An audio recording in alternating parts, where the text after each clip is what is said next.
सगी मां अपनी 3 बेटियों को कच्चा चबा गई। नमस्कार दोस्तों, स्वागत है आप सभी का एक बार फिर से। बड़ी खबर निकलकर सामने आ रही हरियाणा से, जहां पर नूंह से बड़ी खबर निकलकर सामने आ रही। एक महिला रहा करती थी जिसका नाम सकूमत बताया जा रहा है। उसकी शादी करीबन 12 साल पहले एक आरिफ नाम के आदमी के साथ में हुई थी। शादी हो जाने के बाद में थोड़े से दिन के बाद में ही महिला की दिमागी हालत ठीक नहीं रहती। कभी कभी वह अपने पति से काफ़ी अच्छा व्यवहार किया करती, तो कभी कभी गुस्से में अपने पति को खाना तक नहीं दिया करती थी। अपने पति के साथ में मारपीट करती, कभी उसे घर से भगा दिया करती थी। थोड़े दिन के बाद में महिला गर्भवती हो जाती है और उसको एक लड़की पैदा होती है, जिसके चलते लड़की थोड़े दिन के बाद में बड़ी हो जाती है। पर जैसे ही लड़की 2 साल की होती है, वह दूसरे बच्चों के जैसे कोई भी काम नहीं कर पाती थी, जिसके चलते वह अपनी बेटी को डॉक्टर के पास में लेकर जाती है। तो डॉक्टर उसकी मेडिकल जांच करता है, बताता है कि आपकी बच्ची मंदबुद्धि है,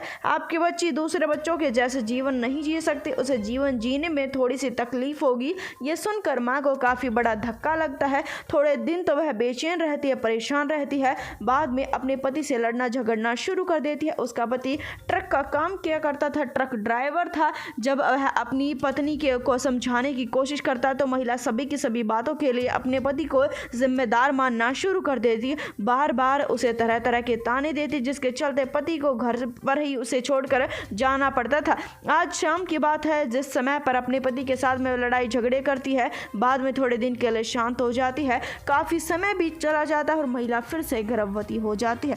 थोड़े दिन के बाद में उसे एक और लड़की पैदा होती है और वह लड़की भी मंदबुद्धि निकलती है, यानी कि उसकी भी दिमागी हालत ठीक नहीं थी। धीरे धीरे समय बीतता चला जाता है। महिला को काफ़ी गुस्सा आ रहा था कि उसकी दोनों की दोनों लड़कियां मंदबुद्धि हो रही है। इस बात के लिए वह अपने पति को जिम्मेदार मानती थी कि उसका पति उसे अच्छे खाने और रहने के पैसे नहीं देता है। थोड़े दिन के पश्चात की बात है, जिस समय पर महिला को एक लड़की पैदा होती है और वह लड़की पैदा होते ही मर जाती है। के बाद से तो महिला का पारा 7वें आसमान पर रहता है। अब की बात है, जिस समय पर महिला ने अभी अभी एक लड़की को जन्म दिया था। बच्ची की उम्र करीबन 4 माह बताई जा रही है। सबसे बड़ी लड़की की उम्र करीबन 10 साल और उससे छोटी की उम्र 8 साल और एक ये लड़की जो कि जिंदा थी, जिसकी उम्र करीबन 4 माह बताई जा रही है। माँ को एक ही शक था कि कहीं उसकी ये लड़की और मंदबुद्धि ना निकले। जैसे ही वह डॉक्टर के पास में जाती है, डॉक्टर फिर से उसकी जांच करके वही बात बताता है कि आपकी लड़की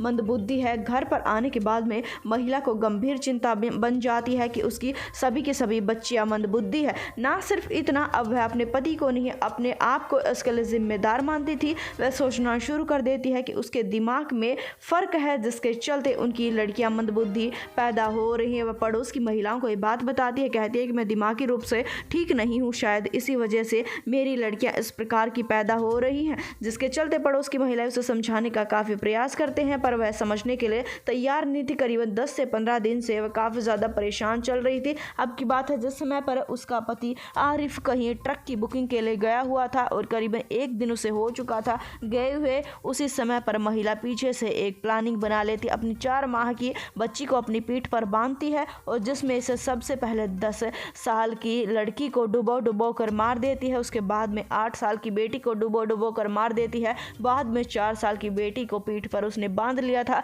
कुएं के अंदर कूद जाती है, जिसके चलते सभी के सभी बच्चे मर जाते हैं। जब महिला का पानी के अंदर दम घुटना शुरू हो जाता है, तो वह जोर जोर से चीखना चिल्लाना शुरू कर देती है। उसके चीखने चिल्लाने की आवाज़ सुनकर पड़ोस के आदमी आते हैं, उसे बचा लिया जाता है, उसे अस्पताल में भर्ती करवाया गया। हालांकि वह अपने सभी के सभी बच्चों को खा चुकी है। अब पुलिस ने उसे जल्दी ही गिरफ्तार करने की कही है।